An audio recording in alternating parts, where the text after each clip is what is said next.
Hello student, good morning. Welcome to JK computer institute. आज आप लोगों को ब्लॉक डायग्राम ऑफ कंप्यूटर बताने वाले हैं। कल आप लोगों को बताया गया था कि कंप्यूटर क्या है, उसके कितने भाग होते हैं और उन भागों के बारे में थोड़ा बहुत आप लोगों को बताया गया था, बेसिक जानकारी दिए थे। तो आइए आज हम चर्चा करते हैं ब्लॉक डायग्राम ऑफ कंप्यूटर। ये क्वेश्चन ओ लेवल का सबसे मोस्ट इम्पॉर्टेंट क्वेश्चन है कि बहुत बार पूछा गया है आपके एग्जाम में और ये कंफर्म है, ये क्वेश्चन बार बार रिपीटेड है और आएगा। तो आप लोग समझ लीजिए, इसको पढ़ लीजिए और अच्छे से तैयार कर लीजिए। कंफर्म है कि ये क्वेश्चन हर बार पूछा जाएगा और अच्छे से तैयार कर लीजिए। तो आइए देखते हैं कि ब्लॉक डायग्राम ऑफ कंप्यूटर है क्या क्या है इसमें। तो ब्लॉक डायग्राम ऑफ कंप्यूटर, इसका मतलब ये है कि कंप्यूटर के इंटरनल भाग में जो हम कंप्यूटर को इनपुट देते हैं, वो प्रोसेसिंग करता है, उसके बाद आउटपुट देता है। तो उसके इंटरनल भाग में ये सारे इनपुट, प्रोसेसिंग, आउटपुट किस तरीके से परफॉर्म किए जाते हैं, क्या एक्टिविटी होती है उसके अंदर कंप्यूटर के कि वो काम करता है, हमें आउटपुट देता है। तो ये सारी चीज़ें हम देखेंगे इसमें ब्लॉक डायग्राम ऑफ कंप्यूटर। तो आइए देखते हैं। जैसे कि आप लोग देख रहे होंगे, इसमें हमने एक डायग्राम बना रखा है, एक फ्लो चार्ट टाइप का, जो कि कंप्यूटर का एक डायग्राम है, ब्लॉक डायग्राम जिसे बोलते हैं, जिसमें 3 भाग हमने दिखाया है इसमें। और आप लोगों को बताया भी गया था कि कंप्यूटर होने के लिए किसी भी डिवाइस को 3 स्टेप होते हैं। पहला, वो डिवाइस इनपुट लेता हो, दूसरा वो डिवाइस प्रोसेसिंग करता हो और तीसरा वो डिवाइस आउटपुट देता हो। तो ये 3 स्टेप किसी भी डिवाइस को एक पूर्ण कंप्यूटर बनाते हैं। तो इन तीनों स्टेप में क्या क्या प्रोसेस होते हैं, क्या एक्टिविटी होती है, उस चीज़ को हम देखते हैं। जैसे कि आप लोग देख रहे होंगे, इनपुट, प्रोसेसिंग और आउटपुट। तो इस इनपुट, प्रोसेसिंग, आउटपुट में इनपुट और आउटपुट आप देख रहे होंगे कि बस हमने सिंगल में लिखा है, बनाया है। और आप लोग सीपीयू, जिसे हम प्रोसेसिंग का भाग कहते हैं, उसके अंदर कई सारे अलग अलग पार्ट देखने को मिल रहे होंगे आप लोगों को। जैसे इसमें सीपीयू के भाग में एमयू है, सीयू है और एलयू। तो इस इनपुट, सीपीयू, आउटपुट को हम समझते हैं। जैसे कि कल पिछले वीडियो में हमने आप लोगों को बताया था कि कंप्यूटर क्या है, तो आप लोग अच्छे से जान चुके होंगे। तो देखते हैं इनपुट क्या है। इस भाग में, ब्लॉक डायग्राम में, इनपुट जो पहला स्टेप है, इसका क्या रोल होता है आपके इस कंप्यूटर में, क्या काम, भाग, इस भाग में क्या काम किए जाते हैं। तो इनपुट, जैसे कि हमने बताया था आप लोगों को, इनपुट जो होता है वो किसी यूजर के द्वारा कंप्यूटर को जब कुछ दिया जाता है, क्या दिया जाता है, हमने बता रखा है कि डाटा या इंस्ट्रक्शन दिए जाते हैं। तो कंप्यूटर जब इनपुट लेता है, यूजर से कुछ डाटा या इंस्ट्रक्शन लेता है, तो उसी भाग को हम कहते हैं कि वो इनपुट दिया जा रहा है कंप्यूटर। उसके बाद सीपीयू है, यानी जिसे हम प्रोसेसिंग कहते हैं। तो जितनी भी कंप्यूटर के अंदर प्रोसेसिंग की एक्टिविटी परफॉर्म की जाती है, यानी प्रोसेसिंग का कार्य किया जाता है, वो सीपीयू के द्वारा ही किया जाता है। अब सीपीयू क्या है, ये भी हम बताएंगे आप लोगों को। तो जिसमें तीसरा स्टेप है आउटपुट। आउटपुट आप लोगों को बताया भी गया है कि आउटपुट वो स्टेप है जिसमें कंप्यूटर काम करने के बाद आपको आपका रिजल्ट देता है। तो उसी, जब कंप्यूटर आपको रिजल्ट देता है, तो उसी भाग को हम कहते हैं कि वो आउटपुट दे रहा है हमें। तो देखते हैं कि इनपुट, प्रोसेसिंग, आउटपुट, जिसमें इनपुट और आउटपुट आप लोग अच्छे से जान चुके हैं। जो कंप्यूटर को हम देते हैं, यानी यूजर देता है, वो इनपुट होता है, और जो कंप्यूटर के द्वारा हमें दिया जाता है वो आउटपुट होता है। प्रोसेसिंग किसे कहते हैं, कंप्यूटर जब कार्य करता है तो वो प्रोसेसिंग कहलाता है। अब प्रोसेसिंग के अंदर कई सारे पार्ट आपको देखने को मिलेंगे। वैसे सीपीयू नॉर्मली आपके 3 भागों में डिवाइड होता है, डिफाइन किया गया उसको। पहला भाग अगर आप लोग जानना चाह रहे होंगे, पहला भाग सीपीयू का मेमोरी यूनिट होता है, एमयू लिखा गया है। एमयू का मतलब मेमोरी यूनिट, कंप्यूटर के अंदर जो मेमोरी लगी होती है तो मेमोरी यूनिट। दूसरा भाग होता है सीपीयू का कंट्रोल यूनिट, यानी जिसे हम सीयू कहते हैं। तीसरा भाग होता है आपका एएलयू यानी कि अरिथमेटिकल लॉजिकल यूनिट। तो ये 3 भाग होते हैं आपके सीपीयू के।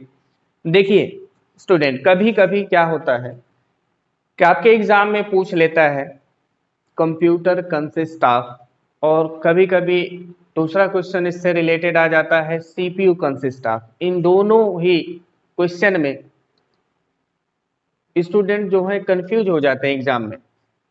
कंफ्यूजन क्या है हम आप लोगों को आज बताते हैं, थोड़ा सा केयरफुली देखिएगा इस चीज को।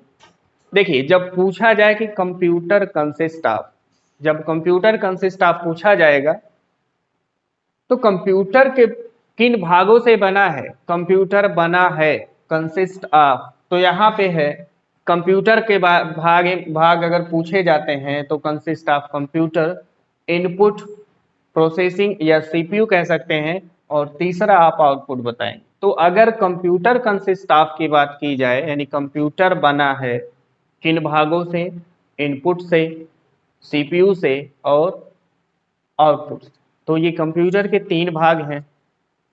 लेकिन जब सीपीयू कंसिस्ट ऑफ पूछा जाता है यानी सीपीयू किन भागों से मिलके बना है, तो सीपीयू आपका 3 भाग से मिलके बना होता है। पहला मेमोरी यूनिट होता है, दूसरा कंट्रोल यूनिट होता है और तीसरा होता है arithmetical logical unit.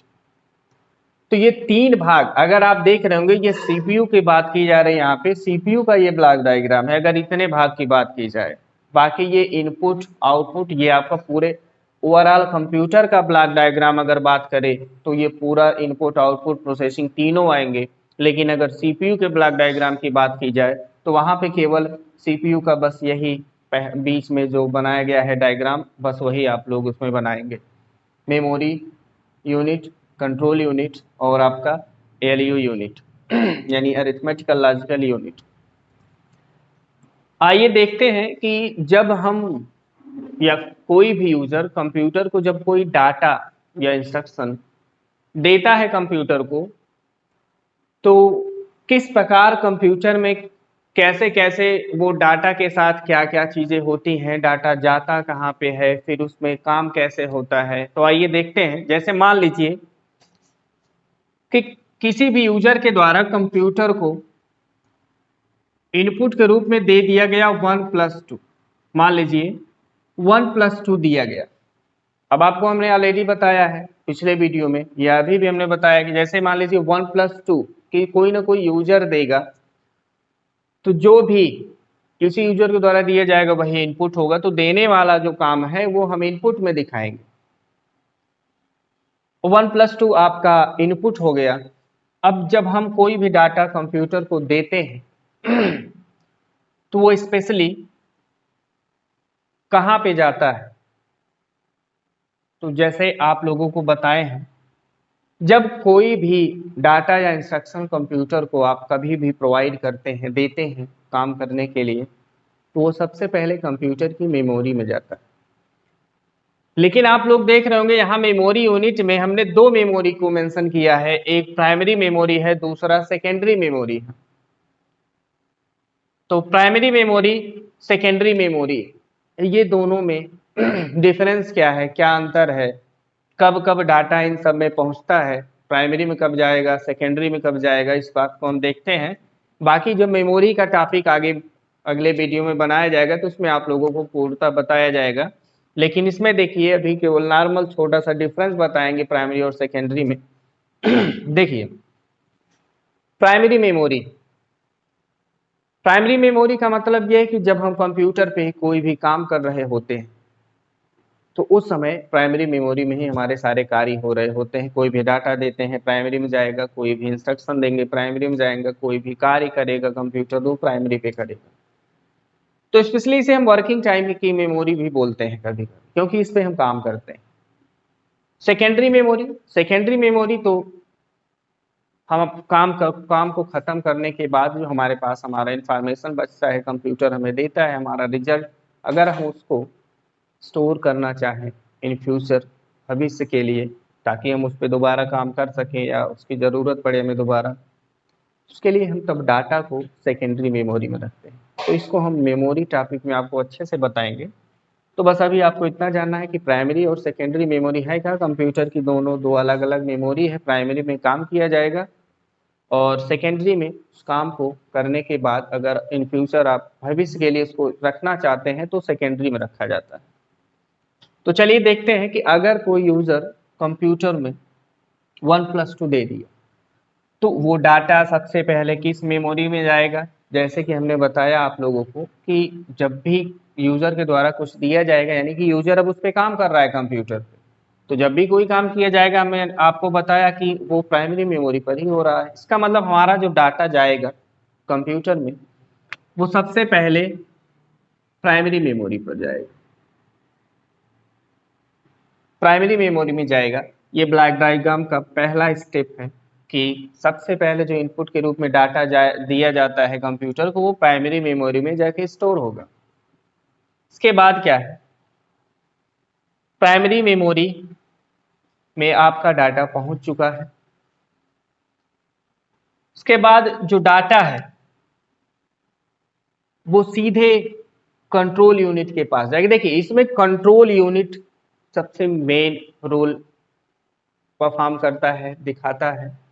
Control unit नाम से ही पता चल रहा है, कंट्रोल यूनिट यानी इनपुट प्रोसेसिंग आउटपुट ओवरऑल सबको कंट्रोल की करके रखा है, नियंत्रित किया हुआ है कंट्रोल यूनिट।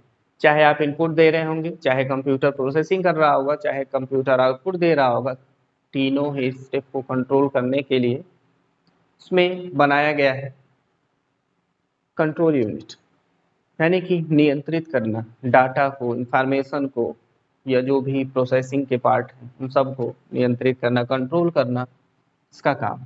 जैसे जो आप डाटा प्रोवाइड करेंगे यानी देंगे कंप्यूटर को, उस डाटा को थोड़ी पता है कि हमको कहाँ जाना है, कैसे जाना है, हमारे साथ क्या होना है, ये डाटा को नहीं पता होता है, ये पता होता है कंट्रोल यूनिट को। कंट्रोल यूनिट को सब कुछ पता होता है, यही हैंडल करता है। तो जो भी डाटा इनपुट के रूप में आ रहा होता है वो प्राइमरी मेमोरी में किस मेमोरी ब्लॉक में उसको रखना है, जहाँ खाली है वहाँ ले जाकर उसको स्टोर कराएगा। जब वो डाटा दूसरे स्टेप में कंट्रोल यूनिट के पास आएगा, ये दूसरा स्टेप है ब्लॉक डायग्राम का, यानी सीयू के पास आएगा, ये सेकेंड स्टेप में डाटा आपका सीयू में जाएगा। तो सीयू का काम क्या है कि उस डाटा की चेकिंग करेगा, उसको ट्रांसलेट करेगा, अलग अलग तरीके के कार्य उसमें परफॉर्म करेगा वो। तो जिसमें सीयू के पास जब डाटा आता है तो स्पेशली वो क्या करता है, उस डाटा की चेकिंग करेगा, ट्रांसलेशन करेगा, देखेगा, पता लगाएगा इस डाटा के साथ क्या करना है, अरिथमेटिकल है या लॉजिकल है, चेक करेगा। उसके बाद क्या करेगा, वो सीधे सेंड कर देगा एएलयू को, क्योंकि सीयू केवल नियंत्रित करने वाला भाग होता है। एएलयू के पास जब आपका डाटा जाता है, यहाँ पे आप लोग देख सकते हैं तीसरे स्टेप में आपका डाटा जो है वो एएलयू के पास गया। अब एएलयू के पास डाटा जो गया है ये अरिथमेटिकल लॉजिकल यूनिट होगा, एएलयू, यानी कि चाहे डाटा अरिथमेटिकल हो चाहे लॉजिकल हो जो कि यूजर के द्वारा दिया जाएगा, वो सारे डाटा की प्रोसेसिंग सबको सॉल्व करने वाला काम एएलयू ही करता है। तो आपका डाटा सीयू से एएलयू के पास आया और एएलयू क्या करेगा, उस पर कार्य करेगा, उसको सॉल्व करेगा। सॉल्व करने के बाद क्या करेगा, ये आउटपुट नहीं देगा एएलयू, जो भी आउटपुट के रूप में मिलेगा वो सीधे सीयू को भेज देता है। ये चौथा स्टेप है। इसका चौथे स्टेप में एएलयू के द्वारा जो भी रिजल्ट दिए जाएंगे वो सीधे सीयू को भेज दिए जाएगा, क्योंकि सीयू ही कंट्रोल कर रहा है भाई, इनपुट को भी, आउटपुट को भी, प्रोसेसिंग को भी। उसके बाद आपका जो सीयू है पांचवें स्टेप में उसको आउटपुट पे दिखाएगा। ये 5 स्टेप में कंप्यूटर आपके कार्यों को कंप्लीट करता है, इनपुट प्रोसेसिंग आउटपुट। तो कुछ इस तरीके से जो हम डाटा या इंस्ट्रक्शन कंप्यूटर को देते हैं, इस तरीके से कंप्यूटर उस पे कार्य करते हैं, डाटा कहाँ जाता है। तो एक बार फिर से देखते हैं ऐसे ओवरव्यू के रूप में। जैसे हमने बताया कि जब आप लोग डाटा को इनपुट के रूप में देते हैं तो सबसे पहले कंप्यूटर की प्राइमरी मेमोरी में जाएगा, जो कि आप लोग देख रहे होंगे यहाँ से हमने बना रखा है, ऐसे फर्स्ट स्टेप लिखा हुआ है। सेकेंड स्टेप हमने आपको दिखाया है कि सेकेंड स्टेप में हमारा जो डाटा है वो सीयू के पास भेजा जा रहा है चेकिंग के लिए, या जो भी हमने बताया है सेकेंड स्टेप है इसका। थर्ड स्टेप में क्या है कि डाटा जो है आपका सीयू से, आप लोग देख रहे होंगे यहाँ पे हमने बना रखा है कि सीयू से डाटा आपका एएलयू के पास भेजा जा रहा है, ये थर्ड स्टेप। उसके बाद वो डाटा पे कार्य करेगा, प्रोसेसिंग करेगा, सॉल्व करेगा उसको, फिर डाटा आपका एलयू से फिर सीधे सीयू को भेज दिया जाएगा, क्योंकि एलयू का काम है केवल सॉल्व करना, प्रोसेसिंग करना, बाकी सारा काम कंट्रोल यूनिट का ही होता है। ये चौथा स्टेप है कि प्रोसेसिंग के बाद जो आपका रिजल्ट है सीयू में गया, सीयू फिर क्या करेगा कि पांचवें स्टेप में डाटा को जो आपका अब आउटपुट है, आउटपुट को सीधे आपके स्क्रीन पे प्रोवाइड कर देगा। तो इस तरीके से कंप्यूटर का जो ब्लॉक डायग्राम इस तरीके से ही काम करता है। इसके कंप्यूटर के इंटरनल भाग में इस तरीके से डाटा के साथ कुछ एक्शन परफॉर्म किए जाते हैं, आप लोग देख सकते हैं यहाँ पे हमने बताया।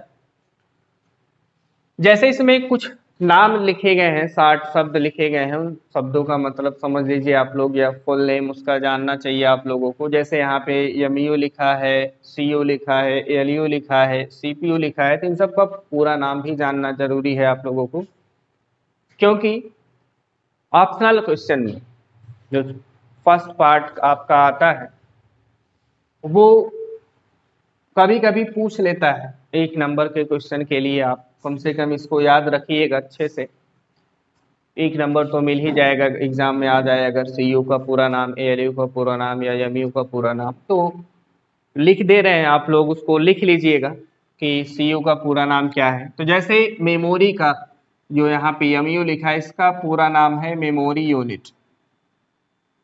इस तरीके से सीयू का जो पूरा नाम होता है वो कंट्रोल यूनिट है, यहाँ पे हम सीयू का लिख दे रहे हैं ऐसे, कंट्रोल यूनिट। अगर एएलयू का आप जानना चाहें तो अरिथमेटिकल लॉजिकल यूनिट।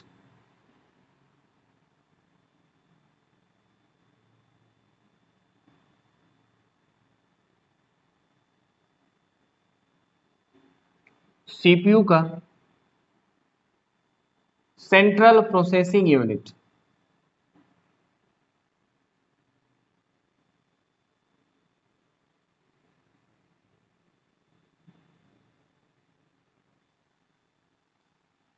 तो इसको आप लोग जरूर एक बार क्लियर करिएगा, याद रखिएगा, क्योंकि ऑप्शनल पार्ट में हमने बताया कि पूछा जा सकता है।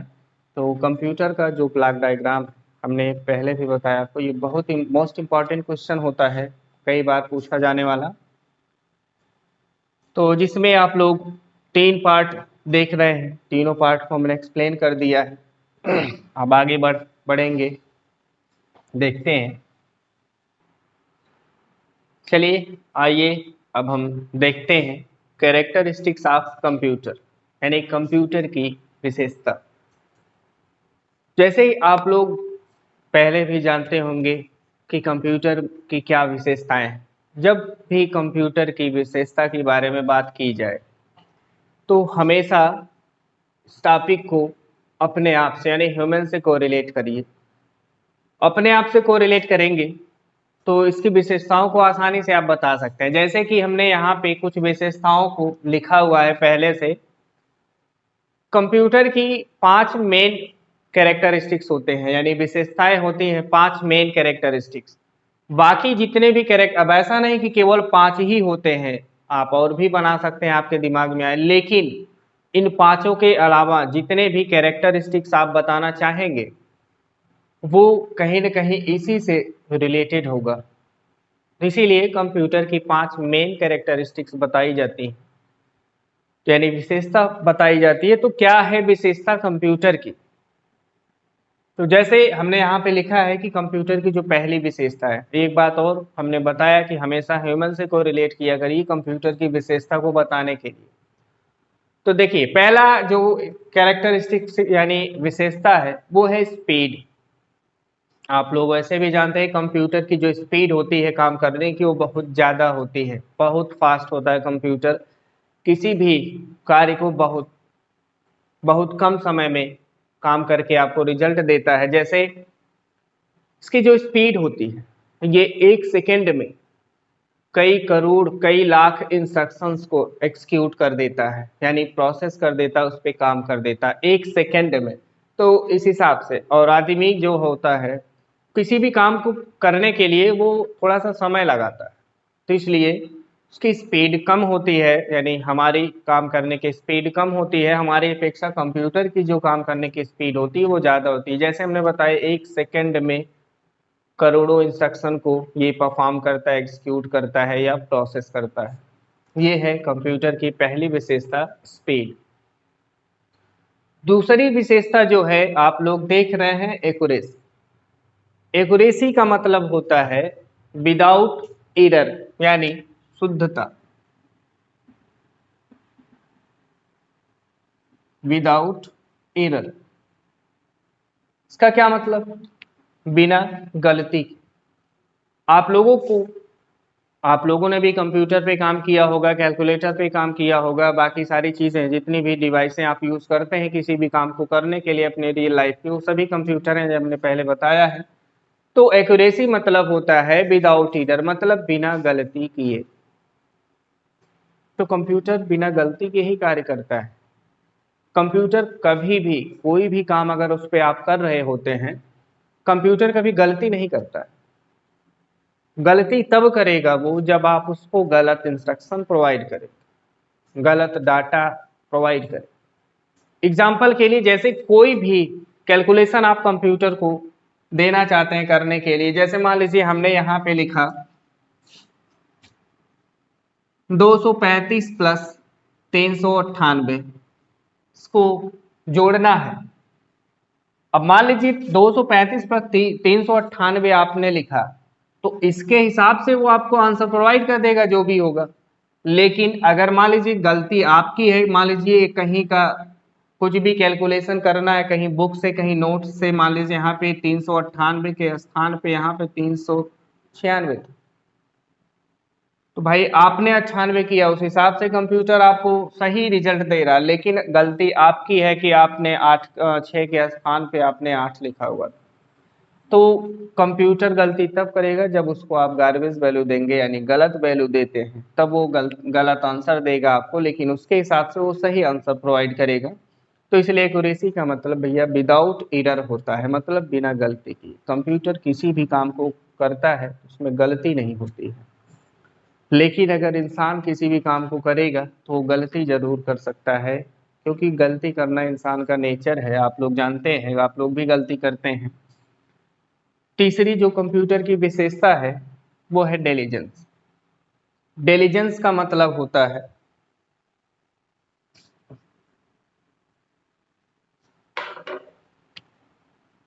डिलीजेंस का मतलब है without take a rest.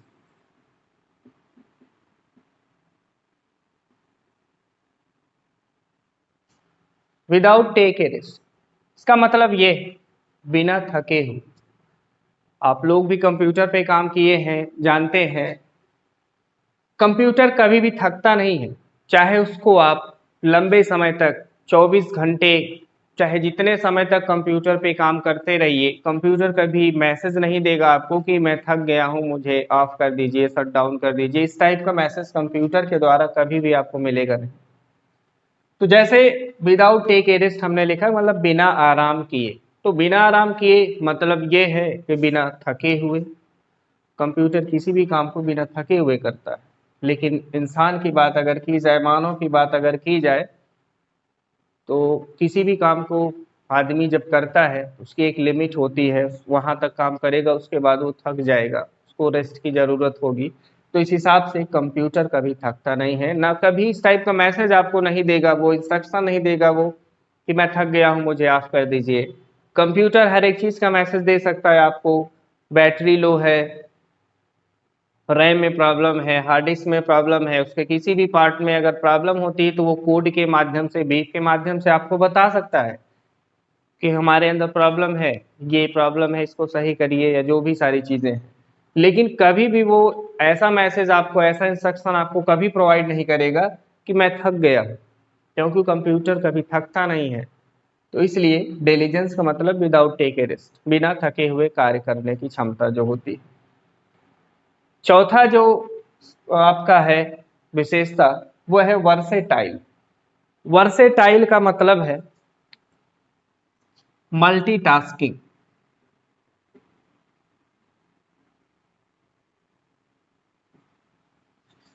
Multitasking, अब ये मल्टीटास्किंग का मतलब क्या होता है? मल्टी का मतलब आप कह सकते हैं एक से अधिक, मतलब बहुत, और टास्क का मतलब होता है कार्य, यानी बहुत सारे कार्य या एक से अधिक कार्य। तो वर्सेटाइल, जैसे एक साथ एक समय में एक से अधिक कार्य को करना वर्सेटाइल होता है। जैसे आप लोग कभी ऐसे ही उड़ते हुए सुन लिए होंगे, ये एक वर्सेटाइल एक्टर है। वर्सेटाइल एक्टर का मतलब मल्टीटास्क हैं, वो जितने भी काम आप उनको देंगे वो अच्छे से परफॉर्म करेंगे, कोई भी एरर नहीं मिलेगा आपको। सब यहाँ पे तब उसको डिफाइन करने के लिए वहाँ पे वर्सेटाइल शब्द का यूज किया जाता है, मतलब जब एक से अधिक कार्य एक समय पर किए जाते हैं तो इसी को कहते हैं मल्टीटास्किंग। तो कंप्यूटर में आप लोगों ने काम किया होगा जिसमें एक ही साथ आप एक से अधिक काम कर सकते हैं और करते भी हैं। जैसे एग्जांपल बताएं आपको, कंप्यूटर मोबाइल में आप बैकग्राउंड म्यूजिक प्ले कर दीजिए, म्यूजिक चलता रहे, और उसके बाद आप लोग उसमें इंटरनेट भी यूज़ कर सकते हैं, यूट्यूब चला सकते हैं, व्हाट्सएप ओपन कर सकते हैं, फेसबुक ओपन कर सकते हैं। अगर कंप्यूटर पे हैं तो आप लोग normally Word, Excel, PowerPoint किसी भी कार्य को कर सकते हैं और एक साथ। तो इसी एक साथ कार्य करने की जो क्षमता होती है कंप्यूटर की, इसी विशेषता का नाम होता है वर्सेटाइल, यानी इसको कहते हैं मल्टीटास्किंग। तो ये है वर्सेटाइल, ये चौथी विशेषता। पांचवी विशेषता की बात की जाए अगर, स्टोरेज, यानी कि स्टोरेज कैपेसिटी, भंडारण क्षमता। तो यहाँ कंप्यूटर की बात अगर करें, जैसे आप लोग जो भी काम करते हैं या कुछ भी डाटा, इंस्ट्रक्शन, इंफॉर्मेशन अगर आपको कंप्यूटर में स्टोर करके रखना होता है तो आप लोग क्या करते हैं? कंप्यूटर में स्टोरेज के लिए मेमोरी डिवाइस का यूज़ करते हैं, कि मेमोरी है डिवाइस, स्टोरेज डिवाइस जिसे कहते हैं।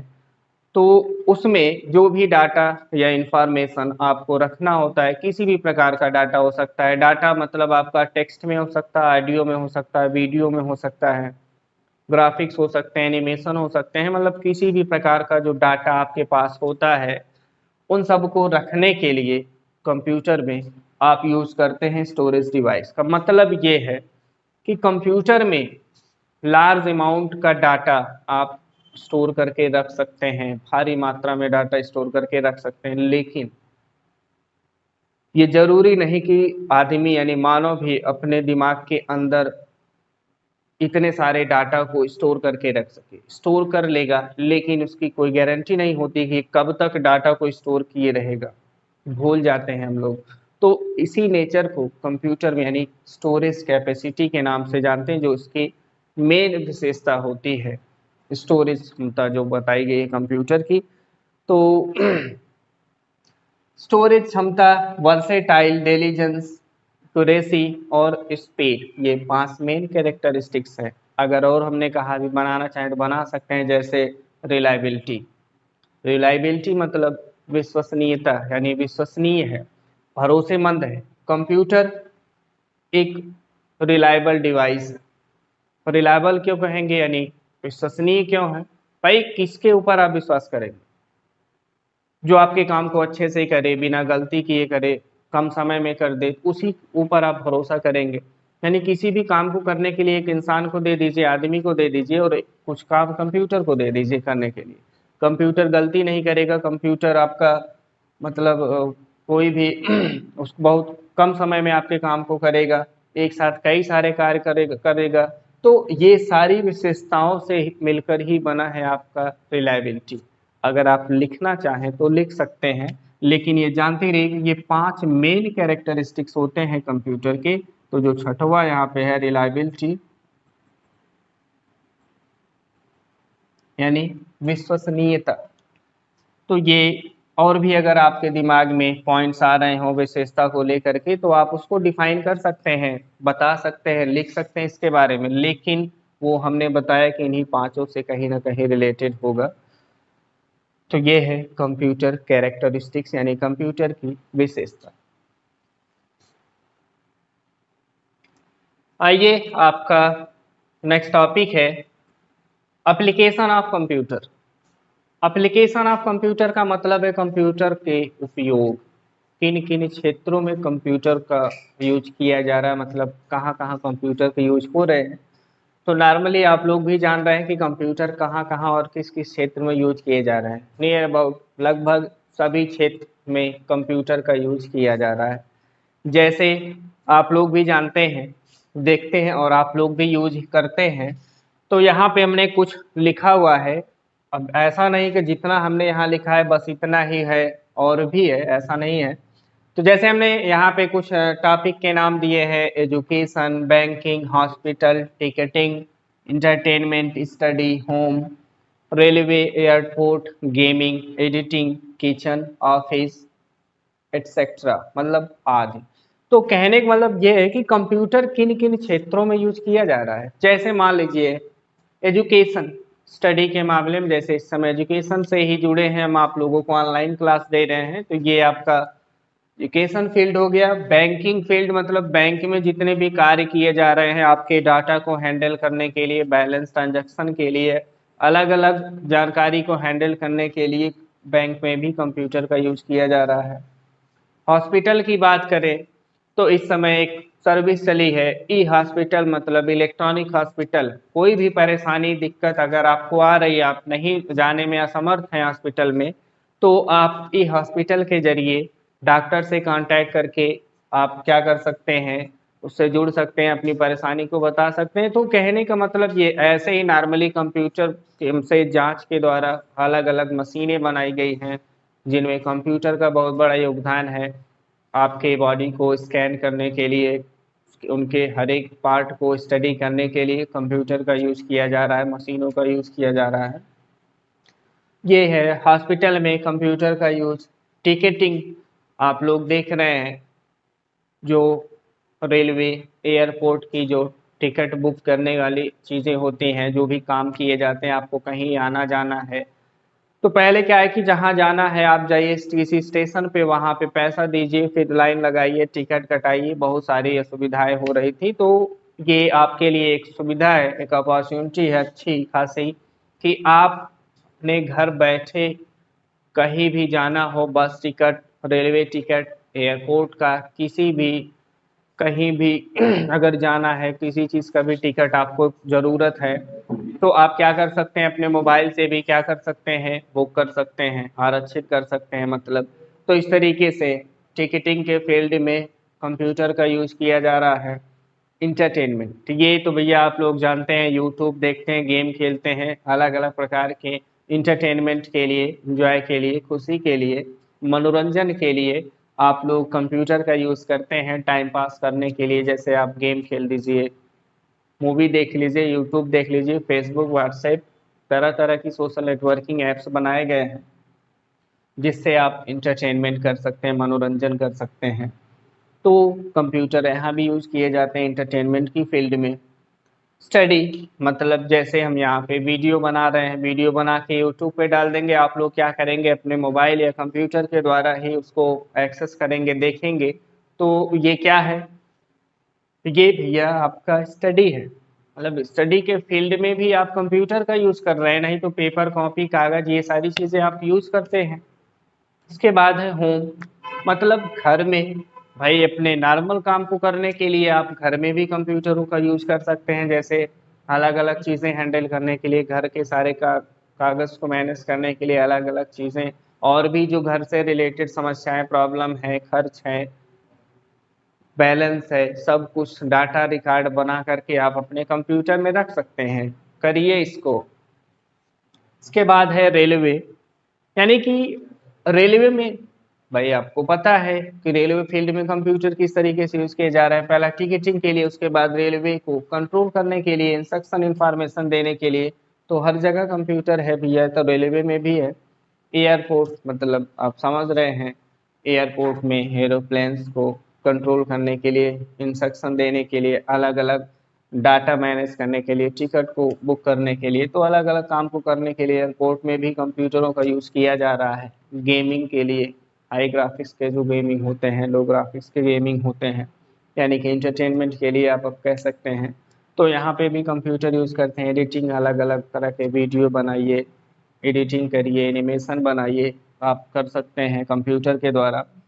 किचन में कंप्यूटर का यूज कैसे, किचन में कैसे यूज कर रहे हैं, तो जैसे आप लोग देख रहे होंगे समय मार्केट में किचन के जितने भी पार्ट बर्तन आ रहे हैं, या फिर इंडक्शन जैसे कह सकते हैं, उससे रिलेटेड जो उसके बर्तन आ रहे हैं, तो आप लोग देख रहे हैं उसमें टाइमर होता है, कितने समय टाइम लगा दीजिए, उस उतने समय तक चलेगा, काम करेगा, फिर बंद कर देगा, आपका दाल चावल सब्जी जो भी बनाना है बन जाएगा। तो कहने का मतलब ये है कि वो भी एक प्रकार का कंप्यूटर है, टाइम का कैलकुलेशन करके आपके काम को कर रहा है।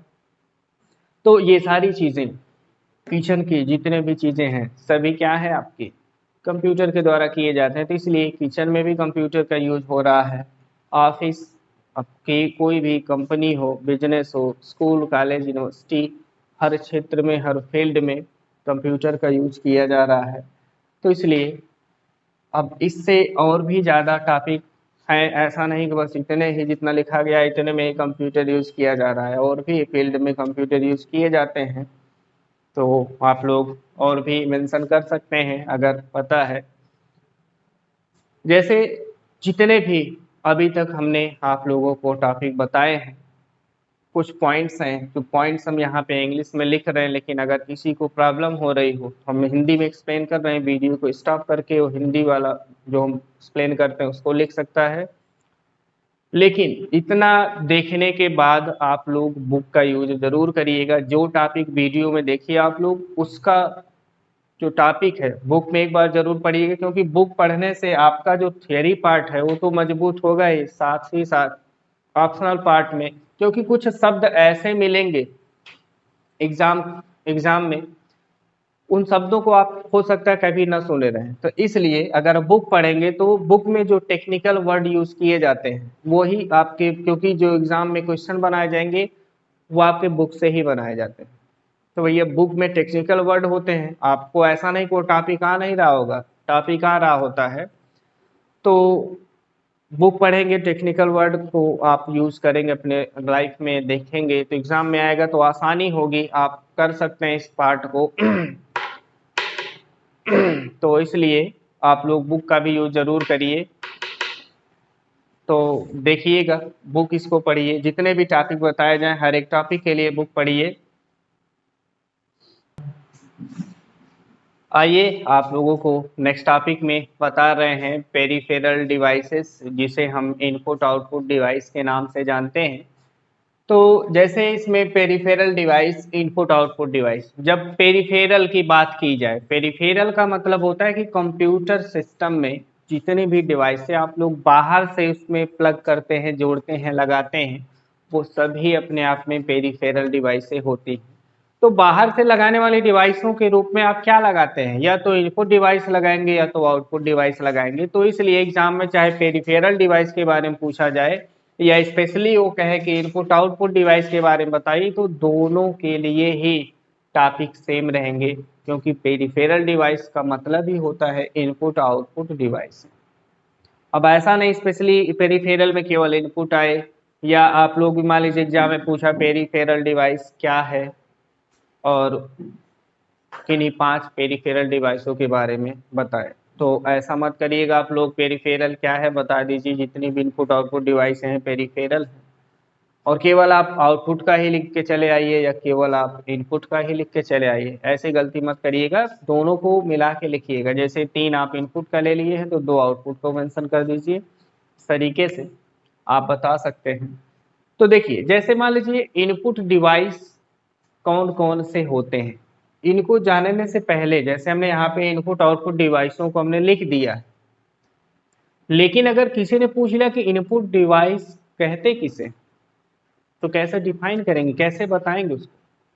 तो आप लोगों को हमने इनपुट के बारे में बताया था कि जो कुछ भी कंप्यूटर को डाटा इंस्ट्रक्शन देंगे वो इनपुट होता है, लेकिन डाटा इंस्ट्रक्शन देते कैसे हैं हम लोग, तो उसके लिए हम कोई डिवाइस यूज करते हैं ना, जैसे कीबोर्ड है, माउस है, अलग अलग चीजें, अलग अलग डिवाइस है। तो कहने का मतलब ये है कि जिस डिवाइस के द्वारा कंप्यूटर को डाटा या इंस्ट्रक्शन दिया जाता है उस डिवाइस को इनपुट डिवाइस कहते हैं। और आउटपुट डिवाइस के बारे में अगर बात करें तो जिस डिवाइस के द्वारा कंप्यूटर हमें आउटपुट देता हो तो उस डिवाइस को हम आउटपुट कहते हैं। यानी जो डिवाइस में हमें रिजल्ट मिले, जैसे हमारा मॉनिटर है, प्रिंटर है, प्लॉटर है, स्पीकर है, प्रोजेक्टर है, बहुत सारी डिवाइस हैं। इन सब डिवाइसों के बारे में थोड़ा थोड़ा आप लोग जान लीजिए। जैसे बात करें हम इनपुट डिवाइस की, तो जिसमें पहला है कीबोर्ड। कीबोर्ड के बारे में आप लोग जानते हैं, हमने बताया था कि पहले वीडियो में कि कीबोर्ड के द्वारा हम कुछ भी डाटा टाइप करके देते हैं तो हमने कंप्यूटर को दिया। तो जिस भी डिवाइस के द्वारा कुछ दिया जा रहा है कंप्यूटर को वो इनपुट डिवाइस है। तो कीबोर्ड आपका इनपुट डिवाइस है क्योंकि इसके द्वारा हम डाटा या इंस्ट्रक्शन दे रहे हैं उसको। इसके बाद है माउस। माउस को आप लोग जानते हैं, हमने बताया भी है कि माउस के द्वारा हम जितने भी कार्य करते हैं क्लिक करके, इसका मतलब हम उसको कुछ दे रहे हैं तभी अंदर कार्य हो रहे हैं। इसलिए माउस भी आपका क्या है, एक इनपुट डिवाइस है। जॉयस्टिक, ट्रैक बॉल और लाइट पेन, यहाँ पे जो अलग अलग माउस है, जॉयस्टिक है, ट्रैक बॉल है, इन तीनों डिवाइसों को हम पॉइंटिंग डिवाइस के नाम से भी जानते हैं। पॉइंटिंग डिवाइस, अब ये पॉइंटिंग डिवाइस क्या क्यों कहा गया इसको? पॉइंटिंग डिवाइस का मतलब हमेशा जहां पे, जैसे माउस अगर आप चला रहे होते हैं तो माउस में जो उसका कर्सर होता है हमेशा जहां पे रहता है पॉइंट करता रहता है, मतलब यहाँ पे है। तो इसीलिए माउस को, जॉयस्टिक को, ट्रैक बॉल को पॉइंटिंग डिवाइस के रूप में जाना जाता है। इसका दूसरा नाम एग्जाम में कभी कभी पूछ लेता ऑप्शनल पार्ट में कि इनमें से कौन सा पॉइंटिंग डिवाइस है। तो चाहे इनपुट डिवाइस पूछे चाहे पॉइंटिंग डिवाइस पूछे, तो यहाँ पे हमने बता रखा है पॉइंटिंग डिवाइस में कौन कौन से आते हैं, तो आप लोग देख लीजिए, लिख लीजिएगा। इसके बाद है आपका जैसे जॉयस्टिक की बात अगर की जाए तो जॉयस्टिक शायद है कि कुछ लोग जानते हों कुछ लोग नहीं जानते हों। तो जॉयस्टिक जो है ये कंप्यूटर में केवल और केवल गेम खेलने के लिए यूज किया जाता है, बाकी इसका कोई रोल नहीं है। ये केवल गेम खेलने के लिए होता है। कंप्यूटर में जो गेम खेले जाते हैं वो जॉयस्टिक के द्वारा खेले जाते हैं। जैसे मोबाइल में आप गेम खेल रहे होते हैं तो मोबाइल को ऐसे पकड़ के उसको लेफ्ट राइट अप डाउन आगे पीछे जैसे भी करना होता है, मोबाइल को रोटेट करके घुमा के आप इंस्ट्रक्शन देते हैं। लेकिन अब कंप्यूटर में, लैपटॉप में अगर आप खेल रहे हैं तो लैपटॉप उठा के तो उसको इंस्ट्रक्शन दे नहीं सकते हैं, इसलिए जॉयस्टिक बनाया गया इसके लिए कि हमको लेफ्ट जाना, राइट जाना, आगे जाना, पीछे जाना, ब्रेक लगाना, जो भी सारे काम करने हैं, कोई भी एक्शन गेम खेलना, तो हर एक गेम के लिए जॉयस्टिक बनाया गया, आप कंप्यूटर में लगा के खेल सकते हैं। ट्रैक बॉल, ट्रैक बॉल जो आपका होता है यहाँ पे लिख दे रहे हैं हम, ओल्ड माउस, यानी पुराने जो माउस होते थे उन्हें हम ट्रैक बॉल के नाम से जानते थे। जैसे इस समय जो माउस आ रहे हैं वो पोर्टेबल है। पोर्टेबल का मतलब उसको आसानी से हम अनप्लग करके एक जगह से दूसरी जगह पे ले जा सकते हैं। लेकिन जो पहले माउस चलता था ट्रैक बॉल की अगर बात करें हम, तो जैसे इस समय माउस है वो पोर्टेबल है, उस माउस को पकड़ के पॉइंट करना पड़ता है, डायरेक्शन देना पड़ता है। लेकिन जो ट्रैक बॉल था, जैसे हमको यहाँ यूज करना है तो वो यहाँ पे वो फिट कर दिया जाता था, उस डेस्क पे, उस मेज पे फिट करके, उसके बाद उसके ऊपर एक बॉल लगा होता था, गेंद, गोली, जो भी कह सकते हैं आप, बॉल वहाँ पे। इसीलिए तो उस बॉल पे हम, यहाँ पे जैसे मान लीजिए ये बॉल है, ये माउस है आपका, इस बॉल पे हम ऐसे रख के इसको स्क्रॉल करते हैं, लेफ्ट राइट अप डाउन आगे पीछे करते थे। तो ये पुराना जो माउस था उसी को हम ट्रैक बॉल कहते हैं। माउस है तो इनपुट डिवाइस है। इसके बाद आता है लाइट पेन। लाइट पेन की अगर बात की जाए, अब ऐसा नहीं है कि प्रकाश वाला पेन। लाइट पेन का मतलब जो पेन बिजली से चलता हो, कंप्यूटर से चलता हो। जैसे कहने का मतलब ये है, आप लोगों ने देखा होगा इस समय अलग अलग टाइप के प्रोजेक्टर मार्केट में चल रहे हैं। या फिर अगर आप लोग डीएल बनवाने गए होंगे कभी, ड्राइविंग लाइसेंस जिसे कहते हैं, उसमें आपसे एक सिग्नेचर कराते हैं, कैसे पैड टाइप का बना होता है वहाँ पे। उसमें कुछ दिखता नहीं, आपको लगेगा ये प्लास्टिक है क्या है, लेकिन एक पेन भी देते हैं। उसी पेन के द्वारा आप उस पर लिखते हैं कुछ, जो भी सिग्नेचर करते हैं, तो वो आपके सिग्नेचर को कंप्यूटर को भेज देता है। तो इस ये हमेशा आपके कंप्यूटर से जुड़े होते हैं, तो जो भी आप यहाँ पे लिखेंगे देंगे वो सीधे कंप्यूटर में जा रहा होता है। इसका मतलब ये है कि कंप्यूटर को ये भी कुछ ना कुछ दे रहा है लाइट पेन, इसलिए ये भी क्या है आपका इनपुट डिवाइस है। माइक की बात की जाए, जैसे यहाँ माइक लगाया हमने, ये भी हमारी वॉइस को लेकर के कंप्यूटर को दे रहा है। या फिर माइक्रोफोन की बात करें हम, उसमें जो माइक लगा होता है, जो हम बात करते हैं, हमारी वॉइस को जो रिसीव करता है कंप्यूटर को देता है। तो ये एक माइक है आपका, जो कि इनपुट डिवाइस है, जो हमारी वॉइस को इनपुट के रूप में लेता है और कंप्यूटर को देता है। इसके बाद है आपका टच पैड। टच पैड का मतलब है, जैसे मान लीजिए लैपटॉप में आप लोगों ने देखा होगा, जो माउस के काम करने के लिए वहाँ पे ऐसे ब्लॉक बना होता है, उसमें हम अपने हाथ से अंगुली से ही उसको स्क्रैप करते हैं, वहाँ पे स्क्रॉल करते हैं अलग अलग तरीके से, अलग अलग डायरेक्शन में ले जाने के लिए। तो वो आपका टच पैड है, यानी माउस है, तो इसलिए इनपुट डिवाइस है। स्कैनर की बात अगर करें हम, तो जो स्कैनर होते हैं, स्कैनर का बेसिकली मतलब होता है कि किसी भी ऑब्जेक्ट को इमेज के फॉर्मेट में बना के वो कंप्यूटर को दे देता है। अब ये तो नॉर्मली आपके डॉक्यूमेंट के लिए स्कैनर की बात हो गई, लेकिन और भी मार्केट में अलग अलग प्रकार के स्कैनर अवेलेबल हैं, जो अलग अलग चीज़ों को सेंस करते हैं, स्कैन करते हैं, उसके बाद क्या करते हैं वो कंप्यूटर को देते हैं। तो इसका मतलब ये है, स्कैनर भी आपका क्या है, एक इनपुट डिवाइस। स्कैनर जो है वो दो होते हैं, एक फ्लैट बेड होता है, एक हैंड हेल्ड होता है, यहाँ पे लिख दे रहे हैं फ्लैट बेड और हैंड हेल्ड। फ्लैट बेड मतलब, फ्लैट का मतलब ये समतल, तो ये फ्लैट बेड यानी कि जो फ्लैट तरीके से इस समय जितने भी स्कैनर, जैसे प्रिंटर के ऊपर जो स्कैनर आ रहे हैं, वो भी फ्लैट बेड है। हैंड हेल्ड, हैंड हेल्ड का मतलब हाथ से पकड़ के चलाने वाले जो स्कैनर है। तो ना ये हैंड हेल्ड इसलिए यूज किया गया क्योंकि जब पहले स्टार्टिंग में स्कैनर यूज किए गए थे, तो वो हैंड हेल्ड टाइप के ही थे। जैसे मान लीजिए कि अगर हमारा ये स्कैनर है, ये मान लीजिए हमारा स्कैनर है, हम ऐसे, ये स्कैनर लगा हुआ है, किसी भी डॉक्यूमेंट को स्कैन करना है, तो हम क्या करेंगे कि जैसे मान लीजिए हमारा डॉक्यूमेंट स्कैन करना है, तो स्कैनर को ऐसे हाथ से पकड़ के चलाते थे, तब ये क्या करता था, स्कैन कर लेता था उस डॉक्यूमेंट को, तो इसलिए इसको हैंड हेल्ड बोला जाएगा। फ्लैट बेड का मतलब जब हम डॉक्यूमेंट को जैसे प्रिंटर के ऊपर जो स्कैनर होता है उसमें रखते हैं, तो इसलिए वो क्या है, फ्लैट बेड मतलब समतल है, तो हैंड हेल्ड पहले यूज किए जाते। अब ऐसा नहीं, हमने कहा कि ये डॉक्यूमेंट के लिए बताया जा रहा है, मार्केट में अभी भी हैंड हेल्ड अवेलेबल है, मिलते हैं। इसके बाद स्कैनर आपका इनपुट डिवाइस हो गया। ओएमआर, ऑप्टिकल मार्क रीडर, उसका पूरा नाम है optical mark reader. Optical mark reader का मतलब है, जैसे OMR शब्द जो यूज किया गया यहाँ पे, OMR optical mark reader. OMR seat आप लोग सुने होंगे, एग्जाम देते हैं आप लोग कंपटीशन का या चाहे जिस चीज़ का, तो उसमें OMR सीट मिलती है आपको, न कि OMR दिया जाता है।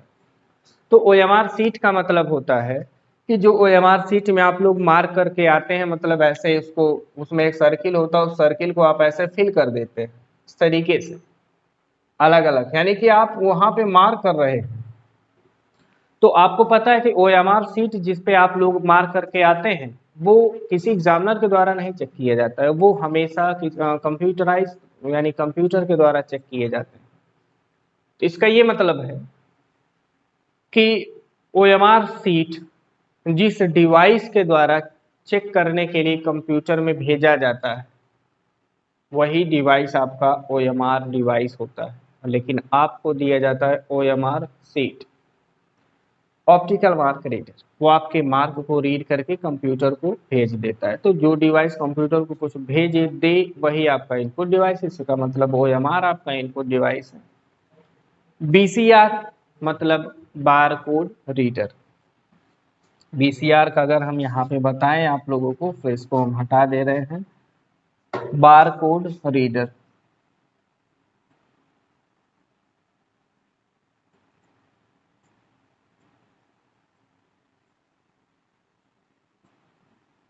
Bar code reader, bar code अगर आप लोगों ने नहीं देखा होगा तो हम दिखा दे रहे हैं आप लोगों को कि बार कोड होता क्या है। वैसे स्पेशली जानते सभी होंगे। तो ये देखिए, जो यहाँ पे ऐसे लाइनिंग वाला भाग बना होता है, अगर आप लोग देख रहे होंगे यहाँ पे ध्यान से देखिए, और यहाँ पे उसके ऊपर या नीचे नीचे के भाग में देख रहे होंगे कुछ नंबर लिखे होते हैं, तो ये आपका यही है बार कोड। अब आप लोग शोरूम या मॉल में जब जाते होंगे किसी भी प्रोडक्ट को खरीदते हैं, तो हर एक प्रोडक्ट के ऊपर आपको बार कोड देखने को मिलता होगा। जब आप काउंटर पे बिल को पे करने के लिए जाते हैं तो वहां पे आप लोग देखते होंगे कि एक वैसे मशीन उठाता है वो बंदा जो वहाँ पे होता है, उसके बाद वो स्कैन करता है, बारकोड पे ऐसे लगाता है, फिर रख देता है। इसका मतलब जिस मशीन से बारकोड के पास जो लाता है वही मशीन आपका BCR होता है, यानी बारकोड रीडर। तो कहने का मतलब ये है कि बारकोड रीडर यानी बारकोड को रीड करने वाला। तो बारकोड आपका हमने दिखाया कि क्या होता है कि बारकोड को रीड करके, अब उसमें देखिए नॉर्मली बारकोड में जैसे मान लीजिए यहाँ पे बारकोड लिख दिया गया है, बना है। अब इस बारकोड में क्या है हम ऐसे नॉर्मली पढ़ के नहीं बता सकते हैं। तो इसके कोड में जब इसको स्कैन किया जाता है, इसमें इस प्रोडक्ट की सारी इंफॉर्मेशन होती है, जैसे मैन्युफैक्चरिंग डेट, एक्सपायरी डेट, इसका रेट कितना है, डिस्काउंट कितना है, या अलग अलग जो भी इस कंपनी की सारी इंफॉर्मेशन इसी बारकोड में मिलेगा आपको। तो ये नॉर्मली हम ऐसे नहीं पढ़ सकते हैं, ये BCR के द्वारा स्कैन किया जाता है, रीड किया जाता है, उसके बाद इस कोड को भेज दिया जाता है कंप्यूटर। कंप्यूटर के द्वारा ही उसकी जानकारी को मिलता है, तो कंप्यूटर उसको पढ़ता है, बताता है। तो ये है आपका बार कोड रीडर, यानी बार कोड को रीड करने वाला। इसके बाद आप लोग देख रहे होंगे OMR यानी ऑप्टिकल ऑप्टिकल OCR सॉरी। तो OCR का मतलब है ऑप्टिकल कैरेक्टर रीडर। यहाँ पे लिख दे रहे हैं हम optical character reader. Optical character reader का क्या मतलब है? ऑप्टिकल मतलब होता है प्रकाशीय। यहाँ पे जो ऑप्टिकल शब्द यूज किया गया, ऑप्टिकल का मतलब होता है प्रकाशीय। कैरेक्टर मतलब अक्षर, रीडर मतलब रीड करने वाला, यानी प्रकाशीय अक्षरों को रीड करने वाला। यानी प्रकाश का मतलब सूर्य का प्रकाश या चंद्रमा का प्रकाश की बात नहीं हो रही, यहाँ पे लेजर्स की बात हो रही है, बिजली की बात हो रही है। जैसे आप लोग देखे होंगे, जैसे ATM कार्ड है आपका, उसको हम लगाते हैं ATM मशीन में, तो उस ATM कार्ड के ऊपर एक ब्लैक पट्टी होती है। वो ATM कार्ड कोई एक डिवाइस नहीं, वो एक कार्ड होता है प्लास्टिक का, उसके ऊपर एक ब्राउन कलर की ब्लैक कलर की पट्टी होती है। उस पट्टी में ही इसका मतलब कुछ ना कुछ इंफॉर्मेशन कुछ ऐसा लिखा गया है जिसको हम ऐसे नॉर्मली देखने के बाद पढ़ नहीं सकते हैं उसमें क्या लिखा गया है, कैसे है। उसमें कुछ कोड होते हैं, कुछ इंस्ट्रक्शन होते हैं उस पट्टी पर। जब उसको हम ATM मशीन में लगाते हैं, तो ATM मशीन के जिस भाग में हम उसको इंसर्ट करते हैं, लगाते हैं, भाग में OCR होते हैं, यानी कि प्रकाश के द्वारा उस पे जो लिखा गया है ATM कार्ड की पट्टी में उसको पढ़ते हैं। तो ये है आपका OCR यानी ऑप्टिकल कैरेक्टर रीडर। उस ATM के अंदर जो कोड होता है ATM कार्ड पे, कोड को रीड करके मशीन यानी कंप्यूटर को भेज देता है। तो उसमें आपकी इंफॉर्मेशन कंप्यूटर के द्वारा, इंटरनेट के द्वारा वो देख लेता है, आपके सामने प्रोवाइड करता है। तो इस तरीके से ये आपका OCR भी इनपुट डिवाइस। MICR, MICR का मतलब है मैग्नेटिक इंक कैरेक्टर रीडर। अगर यहाँ पे बात करें, हम यहाँ से हटा दे रहे हैं मैग्नेटिक इंक कैरेक्टर रीडर।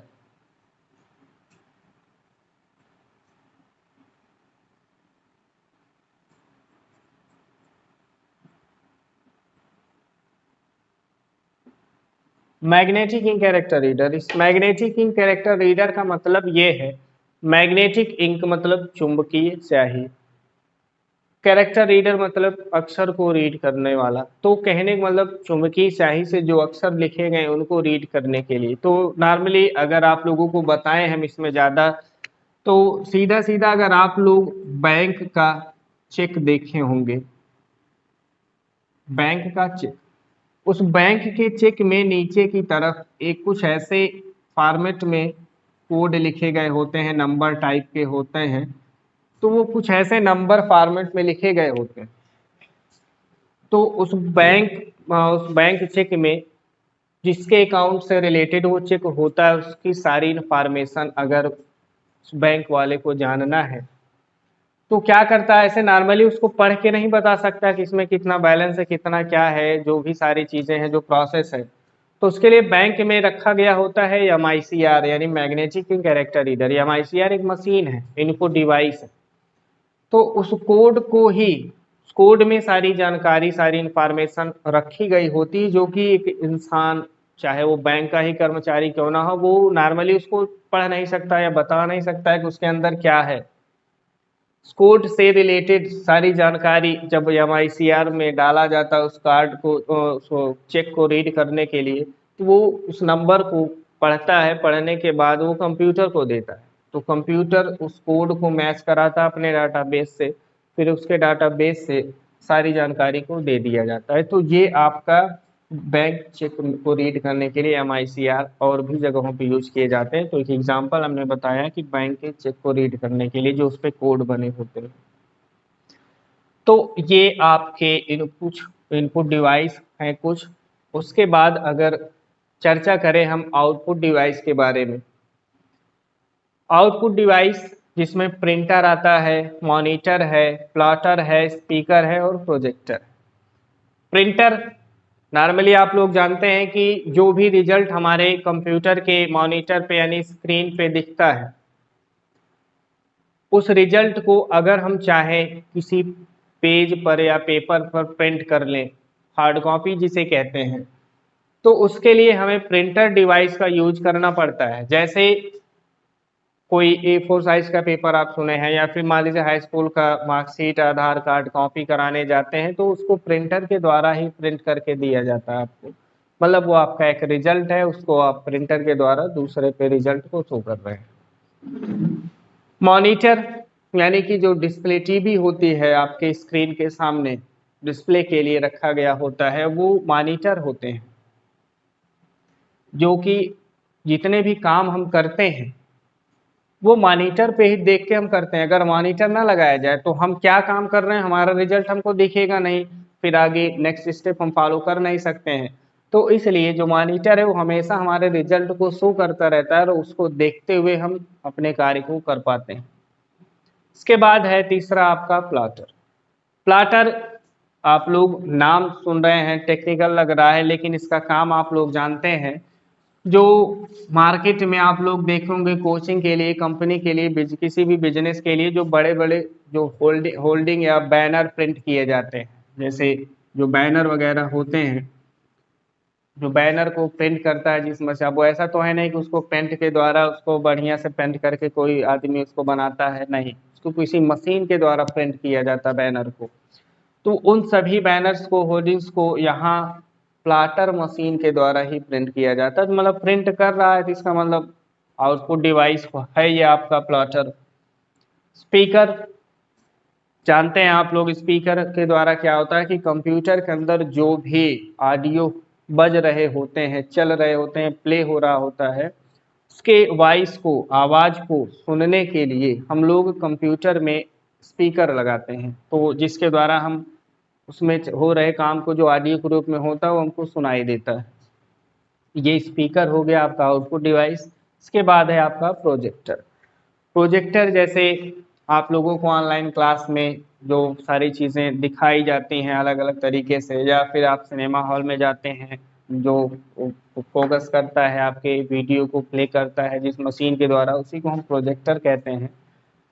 तो नॉर्मली आउटपुट डिवाइस के रूप में ये हमने कुछ डिवाइसों को मेंशन किया है और इनपुट डिवाइस के रूप में कुछ डिवाइसों को मेंशन किया है। आप लोगों को इसके बारे में बहुत ज़्यादा जानने की ज़रूरत नहीं, हमने तो बस केवल ऐसे इंफॉर्मेशन के लिए, कुछ पहचान देने के लिए आपको हमने बता दिया। बस आपको ये जानना है कि कौन कौन सी आउटपुट डिवाइसें हैं और कौन कौन सी इनपुट डिवाइस हैं, क्योंकि एग्जाम में पूछ लेगा कि इनमें से कौन सा इनपुट डिवाइस है। बस इस तरीके से ऑप्शनल पार्ट में आएगा, या फिर इससे क्वेश्चन आता है रिटन में अगर आएगा तो पूछ लेगा कि पेरिफेरल डिवाइसें किसे कहते हैं, किन्हीं 5 पेरिफेरल डिवाइसों को बताइए। तो आपको हमने बता दिया, इस हिसाब से आप लिख सकते हैं।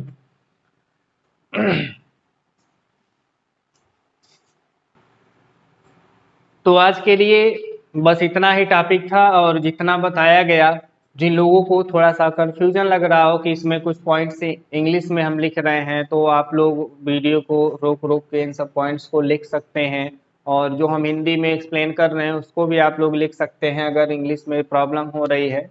तो आज के लिए यही है, अगला वीडियो आपको कल मिलेगा। तब तक के लिए नमस्कार, और देखते रहिए जेके कंप्यूटर इंस्टीट्यूट।